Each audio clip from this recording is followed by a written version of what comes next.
Vous allez écouter Les clés du succès et du développement personnel, écrit par Donovan Curtis, lu par Jennifer Oskam. Chapitre 1. La maîtrise du changement. Dans ce livre, vous vous aventurez sur les 5 principaux C du changement. En découvrant les éléments du changement, vous apprendrez à avoir confiance en votre capacité et en votre aptitude à changer. Vous reconnaîtrez que la communication et la coopération contribuent massivement à l'aspect du changement. Vous acquérerez la capacité d'agir en créant des mouvements. Vous êtes actuellement au pied de votre montagne de changement de vie.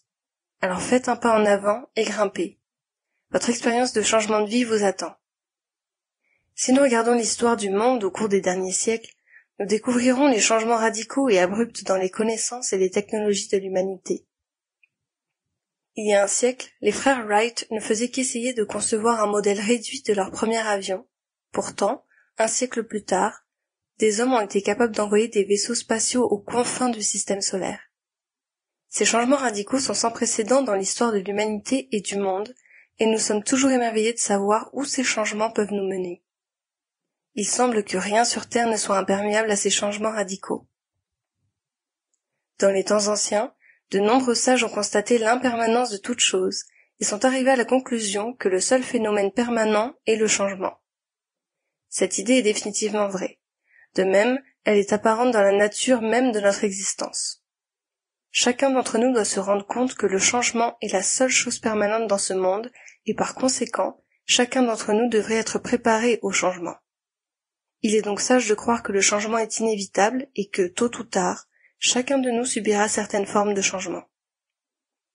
Nous ne pouvons jamais l'éviter. Il se présentera à nous, mais nous pouvons le retarder quelque peu.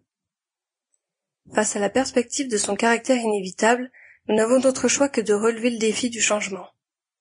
Dans ce livre, le concept de changement est élaboré et des lignes directrices sur la façon de se préparer à l'arrivée des changements sont définies.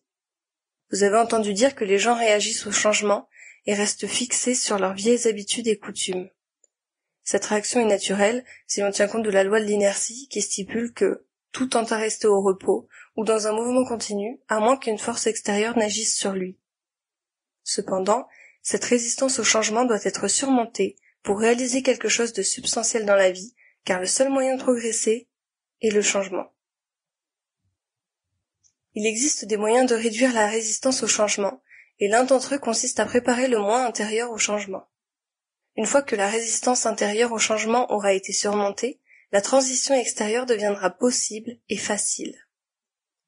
Le changement interne, comme un changement de paradigme, est nécessaire pour réaliser le changement externe, car le seul véritable changement vient toujours de l'intérieur.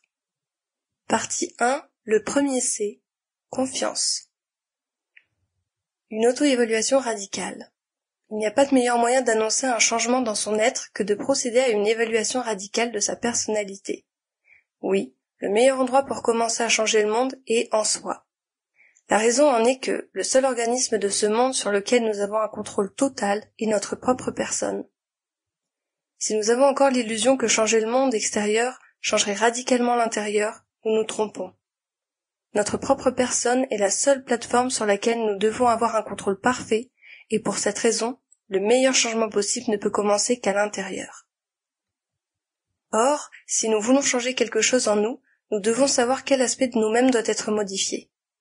Dès lors, nous devons procéder à une auto-évaluation radicale. Ce que je veux dire, c'est que nous devons découvrir les domaines de notre vie qui ont besoin d'être changés. Il existe différents aspects et domaines de notre vie. J'ai appris dans mon cours de psychologie à l'université qu'il y a 5 aspects ou domaines importants dans notre vie. Premièrement, il y a l'aspect physique qui comprend notre propre corps, nos instincts, nos os et nos muscles. Deuxièmement, il y a l'aspect émotionnel de notre vie qui comprend les différentes émotions que nous éprouvons quotidiennement et les motivations qui nous poussent à agir. Troisièmement, il y a l'aspect intellectuel de notre vie qui comprend nos compétences intellectuelles, notre QI, notre perspective logique et tous les processus mentaux auxquels nous nous livrons chaque jour.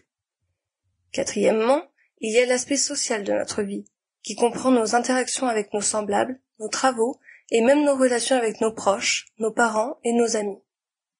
Enfin, il y a l'aspect spirituel de notre vie, qui comprend notre système de croyances et notre relation avec les êtres.